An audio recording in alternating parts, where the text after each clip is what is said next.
Hai Bunda, Assalamualaikum warahmatullahi wabarakatuh. Kembali lagi di channel aku, Bidan Dila. Sesuai dengan judul yang udah aku pajang di video aku, kali ini aku mau bahas tanda-tanda persalinan. Nah, pertanyaannya di sini, kapan sih Bunda harus datang ke fasilitas kesehatan atau tempat bersalin? Apakah saat due date di tanggal persalinannya yang ditentukan berdasarkan hari pertama haid terakhir atau disebut juga dengan tafsiran persalinan, atau ketika Bunda sudah merasakan tanda-tanda berikut? Simak terus ya.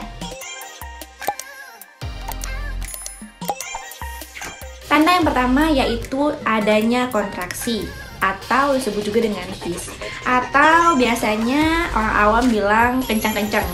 Nah, ketika Bunda udah merasakan kontraksi, itu artinya sudah mulai nih, waktu persalinannya udah mulai deket.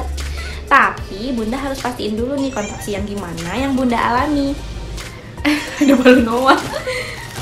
Nah, kontraksi itu sendiri terbagi menjadi dua. Yang pertama, kontraksi palsu atau disebut juga dengan kontraksi Braxton Hicks, atau yang kedua, kontraksi yang benar-benar kontraksi, ya. Nah, gimana sih kontraksi palsu itu? Kontraksi palsu itu durasinya sebentar, frekuensinya juga sebentar. Terus dia itu kadang datang, kadang pergi, kadang hilang timbul gitu Bun. Terus ketika Bunda bawa istirahat, misalnya ini udah mulai kenceng-kenceng nih, aduh kok kenceng-kenceng ya rasanya. Terus Bunda bawa duduk atau Bunda bawa rebahan, berbaring, dan kontraksinya hilang, itu artinya Bunda hanya mengalami kontraksi palsu. Tapi jika Bunda sudah bawa istirahat, terus Bunda udah bawa tenang, tarik nafas, namun kontraksinya belum hilang, itu bisa jadi kontraksinya adalah benar-benar kontraksi tanda persalinan. Nggak hilang ketika dibawa istirahat, kemudian durasinya makin lama, frekuensinya makin lama makin banyak. Durasi itu adalah lamanya kontraksi ya Bunda. Misalnya satu kali kontraksi itu lamanya sekitar 10 detik atau 20 detik atau 30 detik, biasanya dihitung menggunakan detik. Kemudian frekuensi itu adalah jumlah kontraksi selama 10 menit. Nah, untuk kontraksi yang benar-benar menandakan persalinan itu minimal jumlahnya sebanyak 3 kali, itu minimal ya, 3 kali selama 10 menit dengan durasi di atas 35 detik. Kalau Bunda udah merasakan kontraksi yang seperti ini, yang jumlahnya 3 kali atau lebih selama 10 menit dan durasinya 35 detik atau lebih, itu Bunda harus segera ke fasilitas kesehatan atau tempat bersalin yang udah Bunda rencanain sebelumnya. Nah, sekarang udah pada canggih semua nih, apa-apa udah ada aplikasinya.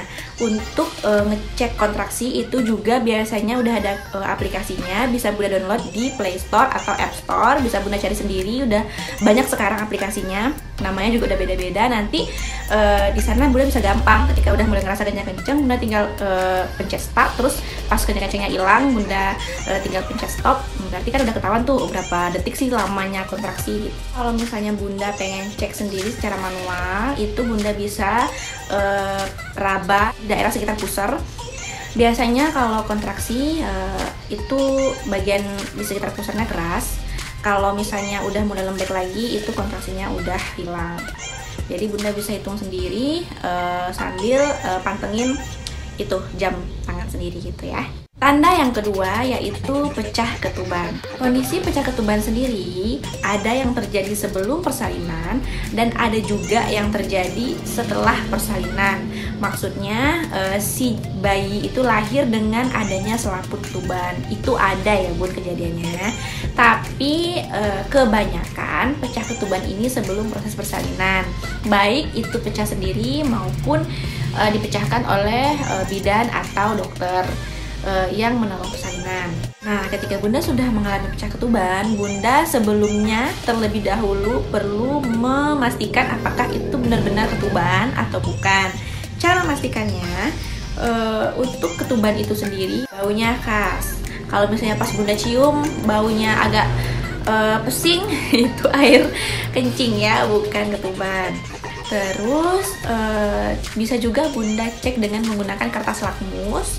Aku bisa kasih contoh di sini, kertas lakmus bisa beli di apotik. Jika Bunda sudah mengalami pecah ketuban di rumah, Bunda nggak boleh panik, nggak boleh gerasa gerusuk lari sana lari sini. Karena ketika Bunda sudah pecah ketuban, Bunda harus duduk tenang, rileks, santai, biarin keluarga yang nyiapin itu semua. Karena jika Bunda banyak gerak, maka ketuban yang keluar akan semakin banyak. Selanjutnya, tanda yang ketiga yaitu keluarnya lendir bercampur darah. Nah, lendir bercampur darah ini biasanya berbarengan dengan kontraksi biasanya. Namun ada juga yang enggak ya. Nah, lendir bercampur darah ini artinya, perlu dicatat dulu nih, apakah Bunda punya riwayat plasenta letak rendah atau plasenta yang menutupi jalan lahir.